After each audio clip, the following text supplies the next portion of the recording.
आज 40 से 45 डिग्री तापमान है और लोग धरना प्रदर्शन कर रहे हैं अपने हक के लिए, अपनी सैलरी बढ़वाने के लिए। पता है गरीब घर के लोग कैसे ज़िंदगी जीते हैं। आज से कुछ दिन पहले मैं एम्बुलेंस चलाता था। मोबाइल पे गूगल पे सर्च मार लेना आरती इंटरनेशनल लिख के कंपनी का सारा बायोडाटा आपके पास आ जाएगा। उसमें मैं एम्बुलेंस पे लगा हुआ था। पता है उसमें लड़कियां काम करती थी, औरतें काम करती थी और मेरी ड्यूटी इतनी थी कि जब कोई बेहोश हो जाए तो अंदर ही एक छोटा सा उन्होंने बना रखा था, उसमें ले जाके मुझे ठेल के अंदर भर्ती कराना होता था और डॉक्टर एक बैठा होता था। वो होश में लाने की कोशिश करता था, जैसे हालात कुछ सही होते थे फिर एसआई रेफर किया जाता था। ये मेरा काम था कि कंपनी के अंदर ही जब से बेहोश हो जाए उसको लेके आओ। और ये मैं ठंडी का बात बता रहा हूँ और अभी 40 से 45 डिग्री तापमान है। आज भी उस कंपनी में वो लोग काम करते होंगे।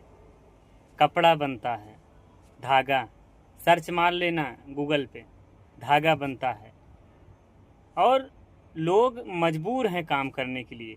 अब आप सोचोगे कि इतनी ज़्यादा मुसीबत है तो करते क्यों हैं। तो भाई साहब उसमें एक ड्यूटी और थी मेरी, कार भी मिला हुआ था। वो लेके हम जाते थे गांव गांव में ये देखते थे कौन सा घर गिरा हुआ है और कौन से घर गिरा हुआ है, कौन से घर में दरवाज़ा नहीं है, किस घर में गरीब लोग रहते हैं। उस घर में चुनते थे।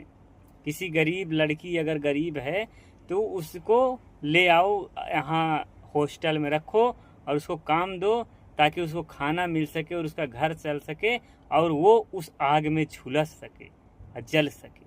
सैलरी 10,500 रुपया।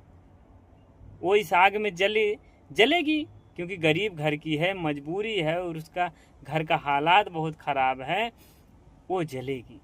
तो हमें कहा जाता था कि आप ऐसी जगह पे गाड़ी खड़ी करना जहाँ पे घर गिरा हुआ हो और बहुत गरीब दिखे, उसके पास में लगाना। तो मैडमें उतर के जाती थी और उनको ले आती थी और वहाँ काम दिया जाता था। और वो लोग मेरे आँख के सामने ऐसे बेहोश हो जाते थे काम करते करते, फिर मैं ले आता था, उनको भर्ती करता था तो इलाज होता था।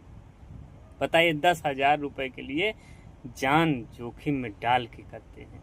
और सबसे बड़ी बात, उसमें 30 साल के बाद भर्ती नहीं लेते हैं क्योंकि उनमें इम्यूनिटी कम हो जाता है और उनका हार्ट प्रॉब्लम या फिर कोई और सुरक्षा कारण से उनको भर्ती ही नहीं लेते, कहीं कुछ हो न जाए। तो शेयर करिए, सैलरी बढ़नी चाहिए, हमारा अधिकार है।